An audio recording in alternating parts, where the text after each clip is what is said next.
J'ai la chance de goûter le lait frais.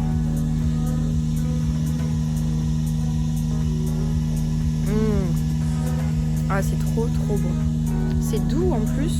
Je me régale à vous faire ce reportage. J'espère que vous allez kiffer la vidéo parce que vraiment je prends du bon temps avec Magali et c'est hyper agréable d'être sur son exploitation comme ça avec ses chèvres, avec les bébés.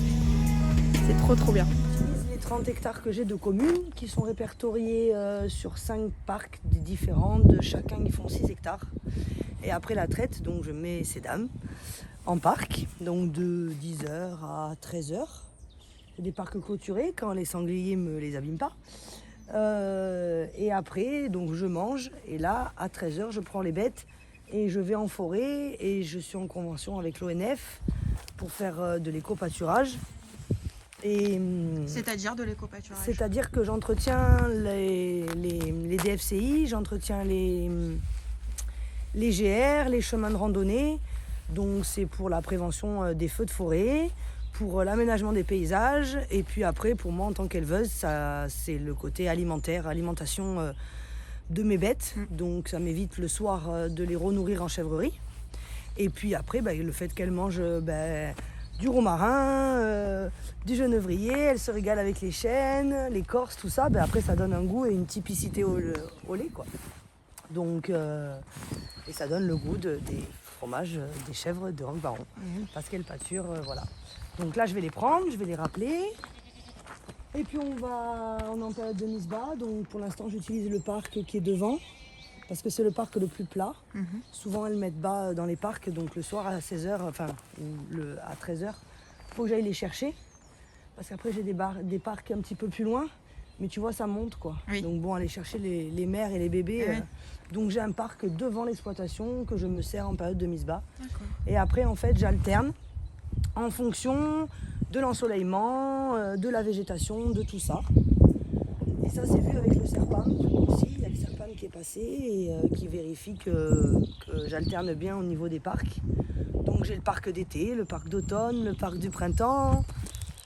Voilà, parce que pour l'ensoleillement, pour plein de choses, pour les bêtes, pour moi, bergère l'après-midi. J'ai des parcours différents selon la saison. Et puis c'est ce qui fait aussi le fait que j'entretienne ces 80 hectares de l'ONF. Alors après, bon, c'est pas avec 50 chèvres que je vais éviter un gros feu de forêt. Mais déjà... Ça participe au débroussaillage. Voilà, ça participe au débroussaillage. On est le long des pistes. Des fois, on traverse des massifs. Donc, mine de rien, elles se régalent. Et puis, c'est vrai que ça se voit quand les chèvres viennent de passer, quoi. Donc, voilà. On y va, les filles? On va devant, là. Allez. Et elles sont donc dans 6 hectares, là. Et elles vont faire leur petite balade du matin. Mais oui, ma Colette. Ben oui. Et après, je les retrouve, je les rappelle et je les retrouve à 13h, 14h. Trop bien. Moi, je sais qu'elles sont dehors, en forêt, toute la journée, que ce soit en parc ou avec moi en garde. Et bien dans ce métier-là aussi, c'est que chaque éleveur voit un petit peu l'organisation comme il l'entend. On fait nos propres horaires, on s'organise comme on veut, en fonction du nombre de personnes qui travaillent sur l'exploitation. Là, en l'occurrence, je suis seule avec une bergère, une super bergère. J'ai de la chance de la voir parce qu'en plus, elle travaille avec les pompiers. Et en fait, elle sait piquer. Elle sait faire les soins, elle sait piquer, elle sait... si voilà, faut soigner une bête, je suis pas là, je lui dis, ah tiens, en fait, il y a 2 mg à faire. Oui, bébé. Oui. Donc, j'ai de la chance. Elle est très consciencieuse, très minutieuse. Donc, en fromagerie, elle est super aussi. Très intéressée par le métier. Donc, c'est une chance de la voir, quoi. D'avoir une personne comme ça à mes côtés, c'est une chance. Et puis, quand j'ai des petits travaux, j'ai des super copains. Qui me manient le tracteur, qui me font des réparations. Mais c'est beau parce que tu fais plein de choses. Ah ouais, c'est très diversifié. Et tu aimes ça. Ah ouais, et puis je pense que tu aimes aussi passionnée. apprendre et faire les choses par toi-même. Ouais. Mais il y a peut-être des choses que tu sais pas faire. Ouais, je suis obligée de déléguer un peu. Et du coup, tu demandes, t'as pas de problème à demander non plus à quelqu'un de venir t'aider, quoi. Non, important. Après c'est vrai que je suis assez discrète sur mon exploitation. Je demande pas grand-chose aux autres agris du coin, mais il faudrait un petit peu que j'aille à leur rencontre, quoi. Mais dès que j'ai un petit peu des choses à faire, je demande à mes amis, rentre-moi quelques bottes en chèvrerie. Mais après ça, c'est parce que c'est toujours pareil, c'est lié à l'installation, donc je touche à tout, mais je conduis pas encore le tracteur. Je vais le prendre en main aussi. Je le ferai ça, mais je peux pas être sur tous les fronts, je peux pas faire la fromagerie et voir mes parcs et mes clôtures et mes trucs. Donc pour l'instant... Ouais, parce que c'est énormément de boulot. Hein. Ouais, c'est énormément de boulot, mais au final, mon projet professionnel, ça a pris une ampleur un peu sociale dans mon groupe d'amis. Et tout le monde est super investi, tout le monde est super intéressé. Et puis mes copines, elles ont des enfants, donc sont contentes de venir avec les enfants. Et voilà, j'ai une copine, je lui dis tu veux pas m'aider à faire ça, vite fait là, 5 minutes. Et puis voilà, on y arrive, on s'en sort. C'est le temps que je prenne la main sur vraiment tout. Mais en cette première année, je peux pas tout faire. Une brebis, je vais en mettre d'autres pour faire l'agneau. Et puis j'ai un petit élevage de chèvres naines que j'ai laissé se reproduire. Et du coup, ils se régalent là. Je les laisse sous la mer. C'est le côté pédagogique, le fait que je sois sur du communal. Au moins, c'est un petit atelier pour tout le monde, pour les locaux. Ils sont dans un beau parc. Et oui. Et voilà. Et du coup, il y a des écoles qui peuvent venir. Voilà, ils viennent, ils visitent. Donc pour le côté pédagogique, j'ai cette petite élevage de chèvres naines. En fait, c'est les cédants, les personnes qui m'ont laissé la ferme, qui avaient déjà reproduit ça. Et j'ai adoré ce couple de personnes. Et du coup, j'ai envie de faire un peu comme eux et de marcher sur leurs pas. Enfin, c'est un peu un côté sentimental aussi après du métier. Et donc, j'ai gardé les chèvres naines, je reproduis petit à petit. J'ai ma petite brebis, Paille, qui va nous faire l'agneau. Je vais mettre une autre brebis aussi pour qu'elle soit un peu moins seule. Mais bon, ça se marie bien. Hein. Elle s'est bien mariée avec les chèvres. Et après, pour le côté pédagogique, donc là, je vais faire un poulailler avec des canards et ma fille veut des lapins. Ouais. Donc voilà. Et après, j'ai Joséphine à côté. Donc ça, c'est pour le côté pédagogique, oui, mais c'est plus pour le côté écologique. Je vais vous la montrer. Ah mais non, vas-y là-bas. Ah, si tu restes là, je t'amène voir où je te rentre. Mais il faut y aller là. Et donc, il y a Joséphine, ma grosse cochonne de 300 kilos. Ah oui. Beau bébé alors. Alors, c'est un peu la mascotte de l'exploitation. Bon, là, elle est dans sa cabane. Mais je vais lui faire un parc aussi pour Joséphine. Je vais lui faire quelque chose d'un peu plus sympa. Parce que la pauvre... Joséphine, on a de la visite. Ah voilà. Oui. C'est ma pote. Voilà. Donc elle permet de recycler le petit lait. Tu verras que tous les fromagers, on a du petit lait et qu'on n'a pas le droit de rejeter à l'environnement. C'est pas bon pour la terre, pour les océans, pour tout ça. C'est bien trop acide. Et donc du coup, soit on recycle avec des animaux. Donc les cochons, c'est le mieux pour recycler le petit lait. Et soit sinon aussi, il y a les volailles, le chapon. C'est bon aussi en fin de conduite alimentaire. On donne le petit lait au chapon. Déjà, c'est antiseptique. Donc, c'est bien. Et ensuite, ça fait le côté un petit peu tendre et blanc de la viande voilà, à la fin de la conduite alimentaire de la volaille. Donc, il y a les cochons, il y a les volailles pour recycler le petit lait. D'accord, mais je savais pas que c'était Voilà, possible. sinon on est obligé de créer une fosse septique. J'ai pas le droit de le rejeter. Allez, t'as mis des baskets pourries? Oui, ça craint pas. Allez les filles, on y va. Allez. Oui, ça va vous faire du bien. Allez. Je les nourris bien avant la traite. Je les nourris à 7h le matin et je fais la traite à 9h. Ouais. Ça leur permet de manger et de créer un matelas végétal dans la panse pour pouvoir mieux accueillir le grain. Parce que le grain à jeun, bon voilà, c'est pas... Elle le digère, mais elle le digère pas de la même manière, quoi. D'accord. Donc pour le bien-être de l'animal, c'est mieux et recommandé de les nourrir avant de passer au grain et à la traite. Donc ces dames sont nourries à 7h et après je passe en fromagerie à 7h30. Je fais la traite de 9 à 10. Et ce qui leur permet de manger, ce qui me permet moi d'avancer déjà en fromagerie, parce que je suis toute seule sur l'exploitation. Et après, une fois que j'ai fini à 10h, un petit café, voilà, hein, le plaisir aussi de travailler chez soi. Petit petit café et après je passe en fromagerie pour emprésurer, pour cailler, pour mouler, pour la deuxième partie. Préparer mes commandes s'il y en a. Voilà, et à midi 13h, généralement, j'ai fini ma matinée. Et donc du coup, je me retrouve sans chien de travail. Donc c'est pas évident pour trier, pour les sortir et pour qu'elles rentrent. Ça va qu'elles m'écoutent et qu'on s'aime. Hein, Colette?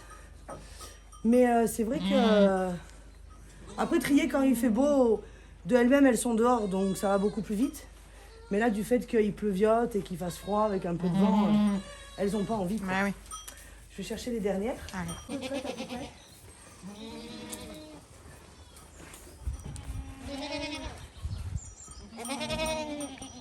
On y va les filles?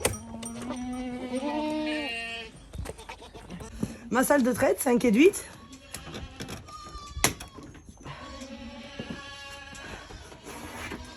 Alors je leur donne du maïs pour le côté un peu énergétique et gras, la chose, ça les maintient en forme. Et je leur donne aussi de l'aliment, j'ai gardé la même alimentation que les sédents, comme ça au moins ils sont toujours habitués à la même chose. Là j'aimerais bien peut-être changer l'aliment, passer sur quelque chose qui fait un peu tout. Donc et ces dames se régalent, c'est leur gourmandise du jour. Eh oui. Tu vas voir comment ça se bouscule au portail.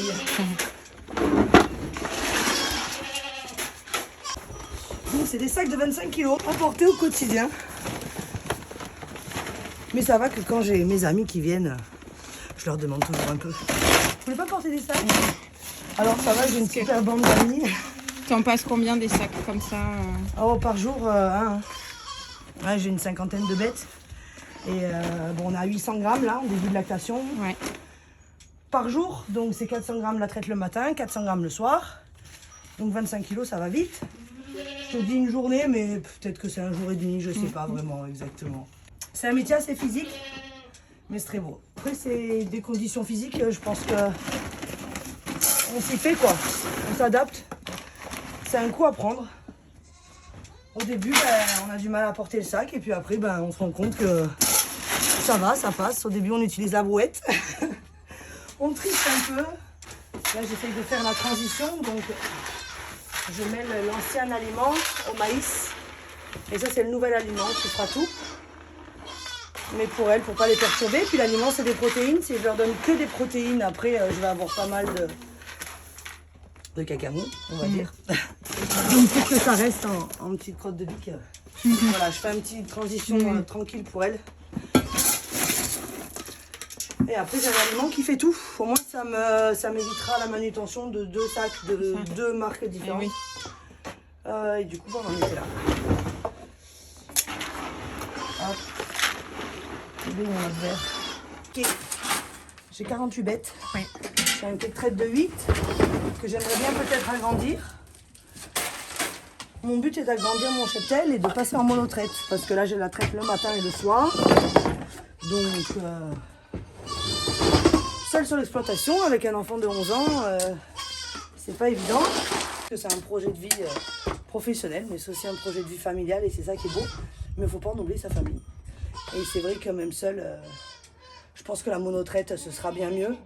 Donc là, je suis en train d'agrandir le cheptel. J'ai gardé pas mal de chevrettes de renouvellement pour pouvoir passer en monotraite d'ici 1 an ou 2.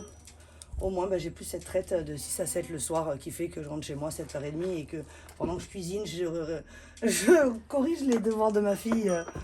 Et voilà, j'aurai un petit peu plus de temps pour elle. J'ai pas la porte en poulie comme j'ai toujours vu ailleurs en fait. Là d'habitude il y a une petite poulie et c'est une porte qui s'ouvre, qui se lève. Vas-y Soso. Et là c'est une porte manuelle, je suis obligée de monter sur le quai, donc mine de rien, monter, descendre. Ah ouais, c'est encore des... C'est encore un peu un côté physique que je pourrais éviter. Prochain tour ma pauvre Lucette. Et de toute façon ça va faire du bruit. Hein. Ok. J'ai le compresseur juste derrière. Donc là je suis en fin de période de mise bas. Donc je jongle entre le lait fromageable, donc elles sont bleues, et le colostrum, mais généralement elles sont en fin de traite. Ouais.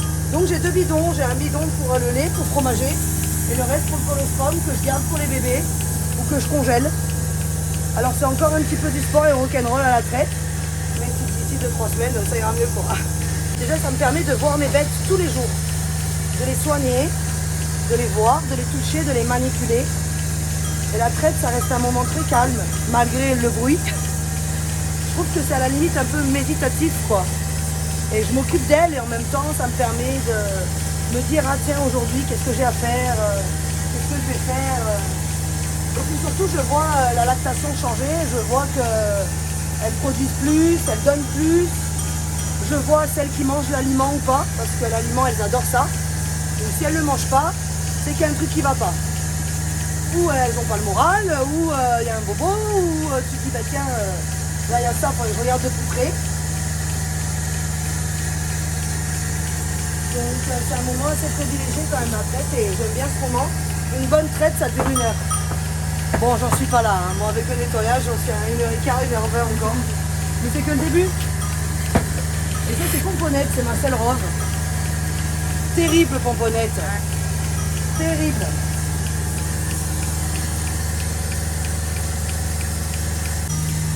Et elle a 10 ans. Quand j'ai repris l'exploitation et donc le troupeau sur un couple de cédants qui étaient chevriers déjà. Ils sont partis à la retraite et c'est des gens qui aimaient énormément leurs bêtes. Et ils ont réussi à avoir des bêtes et les garder jusqu'à 10 ans. Tellement qu'ils les aimaient et que voilà, et ils s'en sont bien occupés, quoi.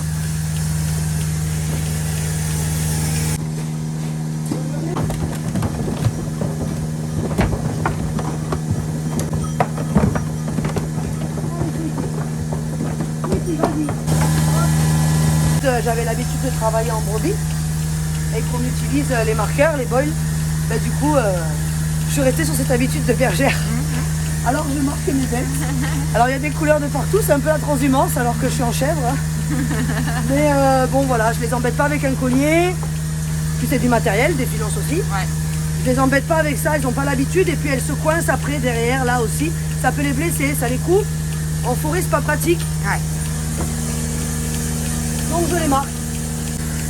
C'est un beau métier parce que c'est un projet professionnel, mais c'est avant tout pour moi un projet de vie, quoi.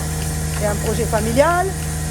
Et vu que j'ai eu la chance d'être sur une chèvrerie communale, ben c'est aussi un projet social, mine de rien. Et moi qui suis fan et amoureuse de ma Provence, de pouvoir mettre en avant un produit local et entièrement fermier, ben, c'est comme un honneur, quoi. Alors, c'est un métier, c'est un choix de vie. Après, il y a des contraintes, mais il y a tellement d'avantages que les contraintes, à part vous dire que c'est physique, parce que oui, les bêtes sont lourdes, oui, il y a des sacs de 25 kilos, oui, c'est tous les jours. Au final, c'est plus une contrainte, quoi. C'est plus... l'astreinte, on le voit plus parce qu'on vit sur son lieu de travail. Donc mine de rien, j'ai envie d'aller faire une lessive, faire tourner mon lave-vaisselle et boire un café, je peux le faire. J'ai mes amis qui passent quand ils veulent. Donc l'astreinte, on l'oublie. Moi, ça ne me dérange pas de me lever tous les matins à 6h, quoi. Tout Français se lève le matin pour aller travailler. Ben voilà, moi je travaille chez moi. Tout simplement. Et c'est un beau projet de vie. C'est un peu physique au début. Mais parce que je suis dans la phase d'installation, c'est ma première année.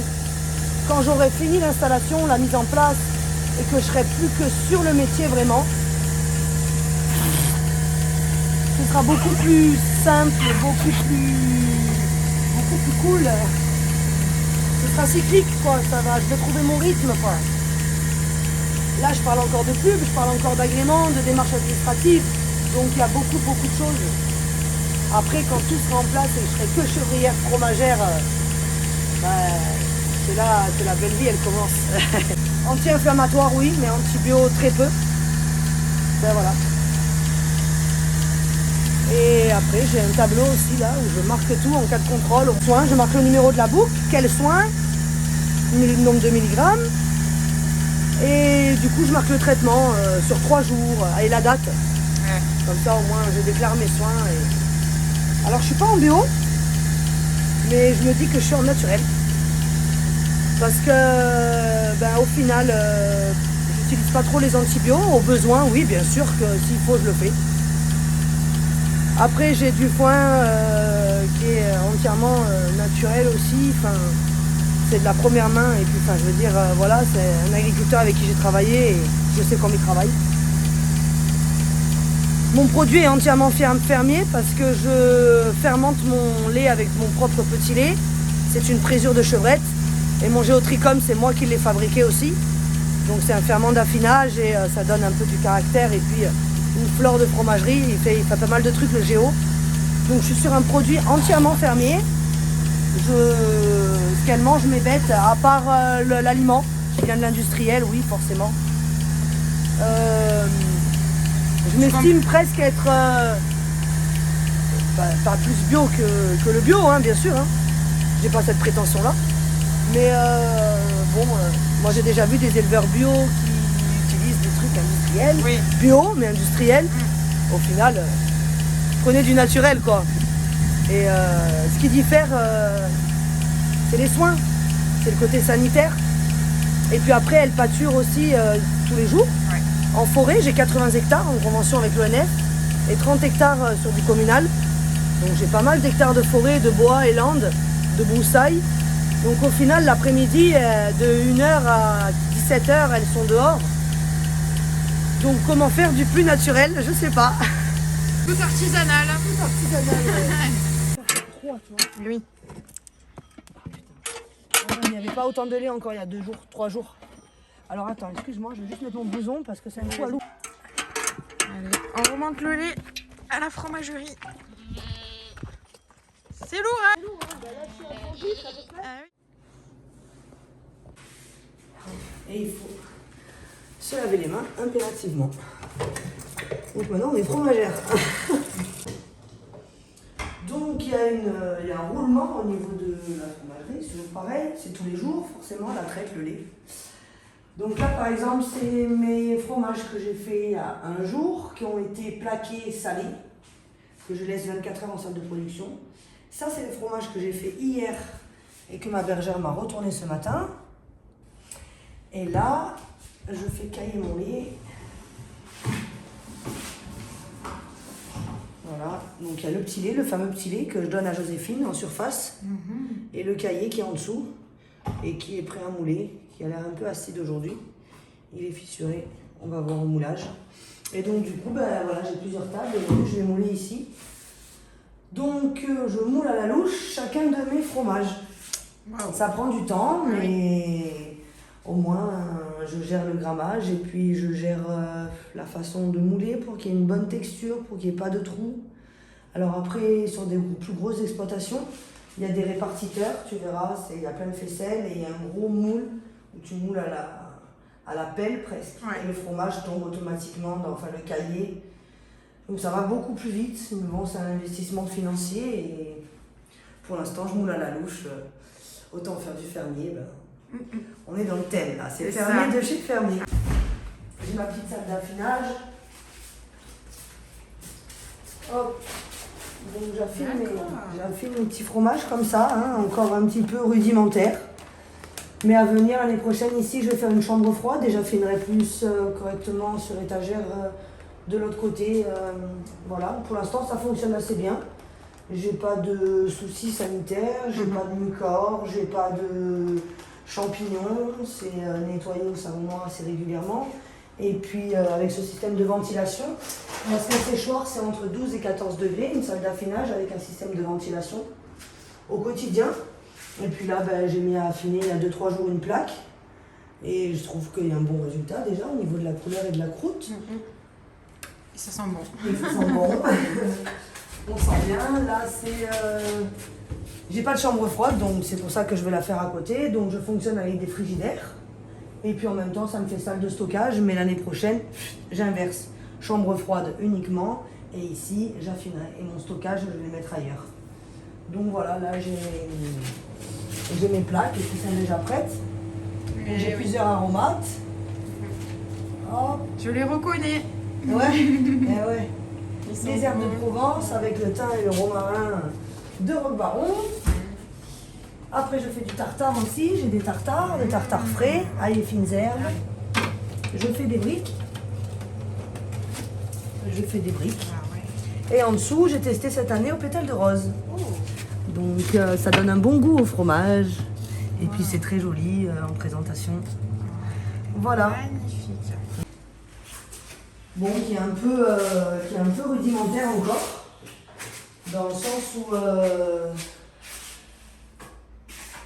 je viens à peine de m'installer, c'est encore la même chose, quoi. Donc j'ai pas encore eu vraiment le temps de me mettre sur la déco. Mais je vais afficher mes diplômes, mes qualifications, je vais mettre des photos de l'exploitation, des chèvres, comme ça quand les clients ils viennent, ils voient un peu mes dames et puis ils voient un petit peu plus le travail qui se passe sur le terrain. Mais voilà, donc tous les matins je refais ma banque et puis je renouvelle un peu. Voilà, je renouvelle tout simplement, je la nettoie, ça fait partie des petites tâches du matin.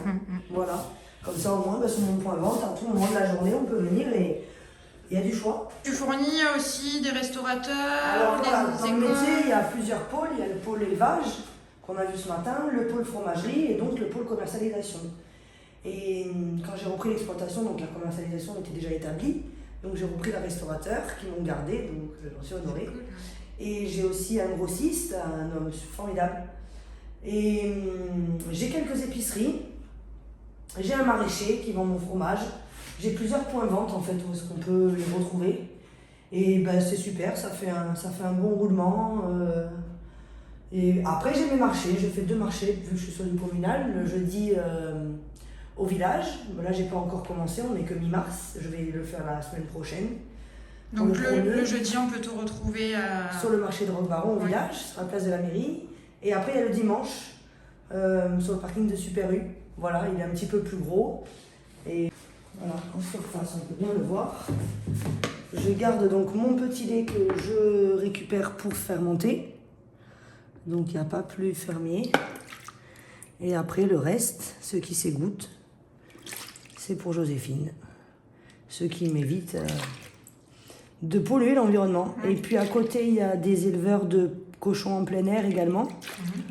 Et du coup, qui viennent aussi me récupérer mon petit lait pour leurs cochons. Ouais.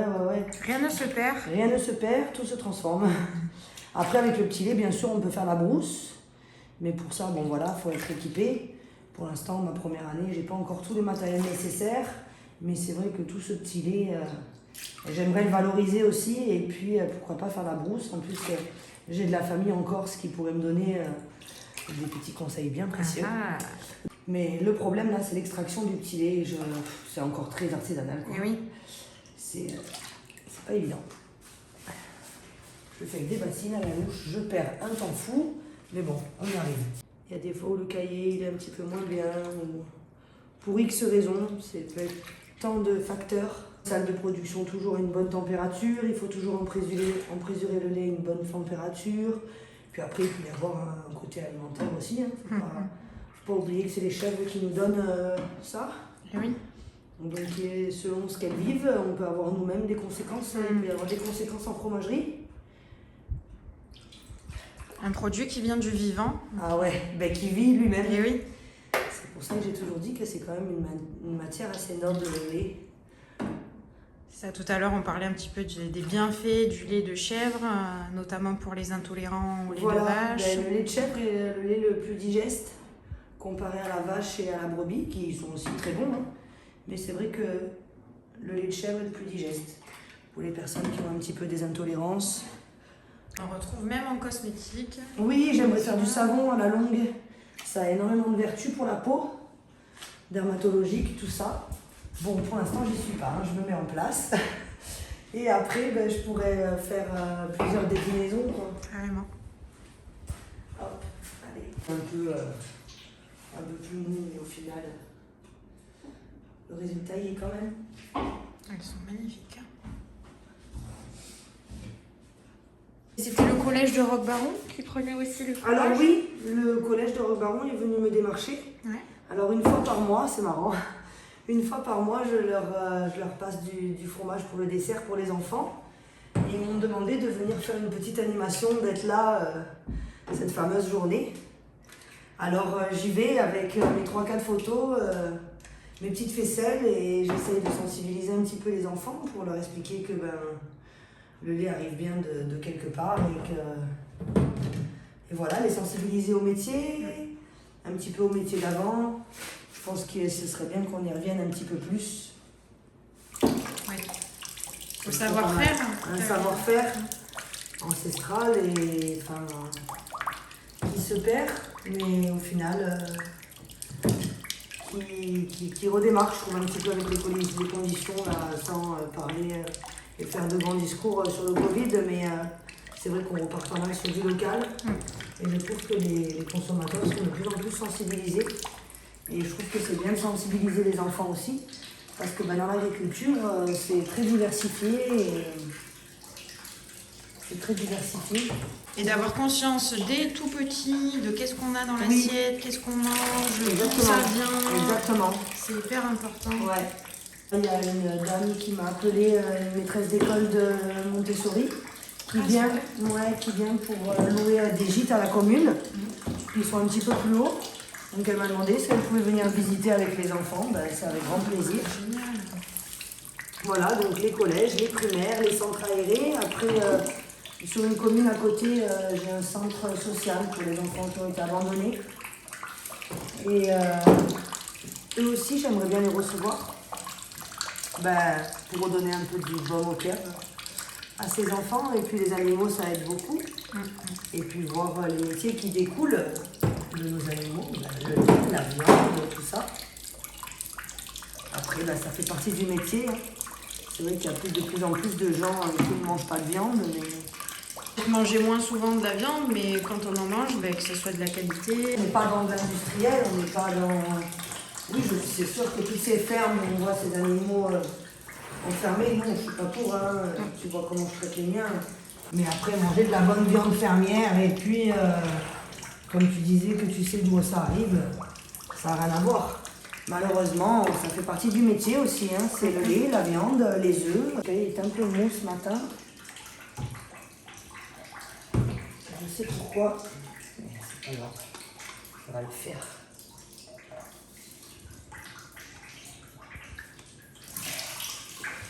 Un petit problème de température, je pense. Et le résultat, il y est. C'est juste qu'il est un petit peu plus long à s'égoutter.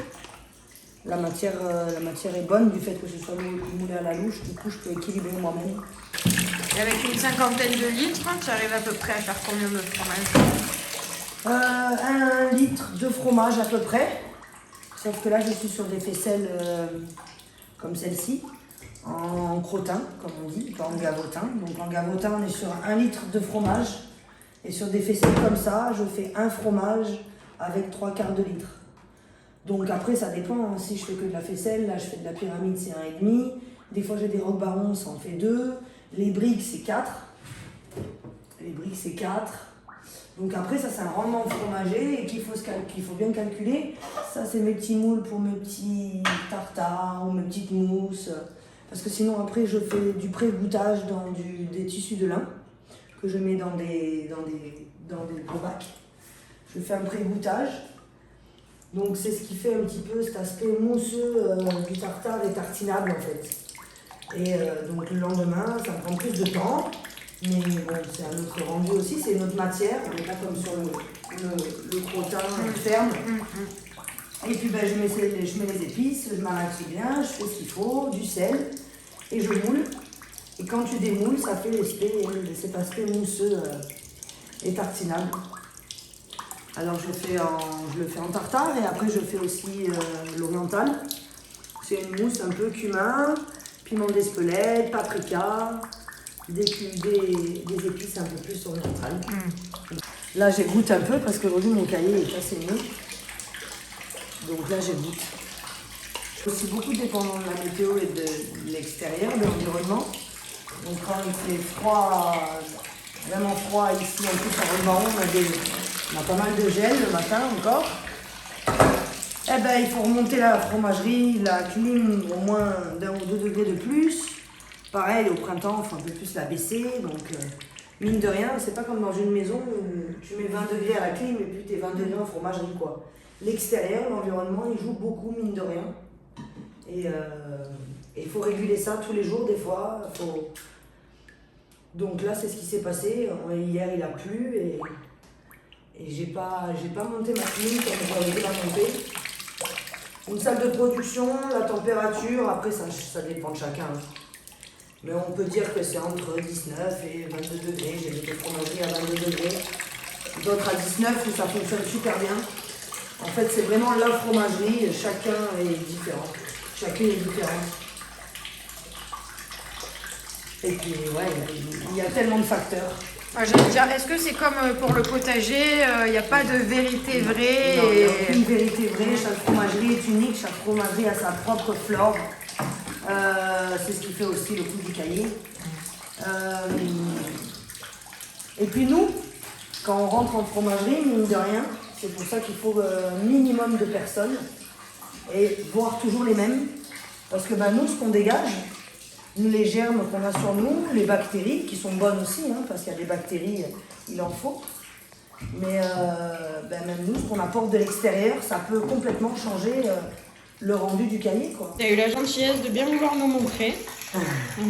Avec plaisir. Ce métier, c'est aussi de le partager, de sensibiliser, et puis de retourner un peu sur du local, et en plus avec tout ce qui se passe, quoi. Je pense que c'est important. Et puis pour les générations à venir qui ont bien changé déjà, je pense que c'est bien si on sensibilise un peu les enfants à des métiers du terroir, à des métiers de la terre. Voilà, les saucissons, ça ne pousse pas dans les arbres. Et puis c'est un métier qui est fait de toute façon, je pense, pour être partagé aussi. Hein. Et puis mine de rien, à chaque fois que j'ai reçu des enfants et que je leur ai expliqué, ça les intéresse énormément. Ils ont de très bonnes questions et ils sont très intéressés. L'animal, ça plaît. Et dès le plus jeune âge, tu peux les sensibiliser. Et dès le plus jeune âge, vraiment, hein, en plus. Hein. Au final, le fils de ma bergère, il a 5 ans. Il me remplit les abreuvoirs. S'il faut mener les chèvres en haut, il me les mène. Je lui ai toujours dit que c'est mon petit berger préféré. Et ma fille de 11 ans, c'est ma petite bergère préférée. Alors elle, c'est pareil. 11 ans maintenant, elle nourrit le côté pédagogique, elle nourrit Joséphine. C'est trop bien aussi de pouvoir offrir à ta fille une qualité de vie comme ça. Oui, elle s'éclate.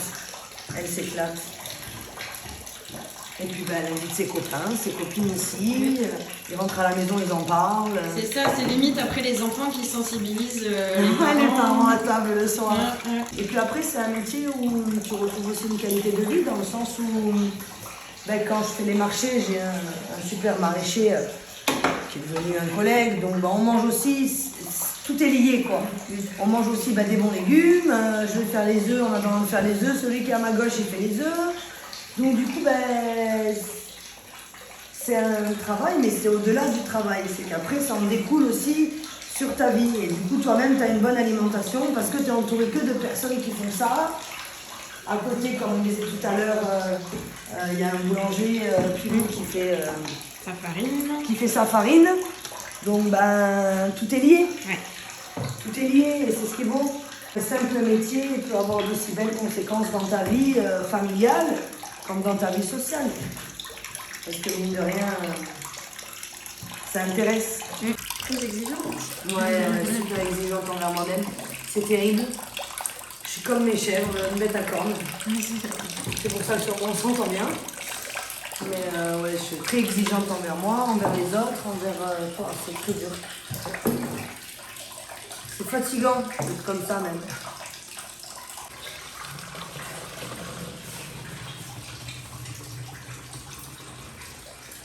Donc les petits laits, on peut les garder jusqu'à 6 jours. Pas plus.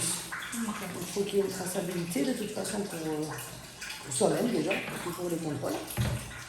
Celui-ci, on va le faire, non? Ok. Deux femelles d'une bonne lumière. Ça, tu vas vivre ça. Je les garde. Deux bonnes femelles. Oui. Oh là là. Oh, c'était trop dur. Allez, c'est moi qui vais devenir ta maman maintenant. Voilà. Mais tu la verras toujours, ta maman. À la nurserie. C'est la nurserie, voilà. Donc je les laisse un peu sous la mer, quelques jours quand même, pour qu'elles boivent le bon colostrum de leur mère et puis qu'elles apprennent à téter naturellement et que je ne sois pas obligée de forcer le chevreau. Ouais. Et au bout de quelques jours, c'est la dure réalité aussi du métier, hein, c'est comme il y a la vie mais il y a la mort aussi. Et à un moment donné, il faut les séparer. Tout simplement pour que je puisse moi récupérer le lait des mères, pour que je puisse fromager et gagner ma vie aussi. Et puis du coup, je continue à les nourrir au début quand même avec le lait de la mère. Après, je les passe au lait en poudre. Et après, je commence le sevrage là, comme là. Je leur mets un peu le foin. Ils s'amusent bien, ça sent, ça... Voilà, ça découvre un peu le végétal. Et après, il y a l'aliment. Et l'aliment, ça fait le côté un peu plus gras et puis ça développe la viande. Et voilà, la dure réalité, c'est que ce box-là, c'est pour la viande. Hein. Et oui, parce que c'est les mâles. C'est les mâles, c'est ça, c'est les cabris. C'est la viande de cabri pour Pâques. Moi-même, ça me... Voilà. Mais bon, on est obligé de vivre de quelque chose. Hein. Après, moi, ils sont nés ici, ils mourront ici. Enfin, je me complais ou je me raisonne ou je sais pas. Je fais une raison en me disant qu'ils auront eu une belle vie et que c'est pas n'importe qui va les tuer. Ils sont pas... Voilà. La boucle est bouclée malheureusement, mais bon voilà, leur jeune vie, leur vie courte, elle aura été ici et je sais dans quelle manière ils vont être abattus. Et voilà, et puis on les remercie quoi, parce qu'ils nous donnent de la viande. C'est un peu le dur côté de ce métier-là. Je le sais très bien que j'étais prête à ça, enfin que j'étais confrontée à ça. Mais prête, je sais pas si je le serai un jour. Voilà.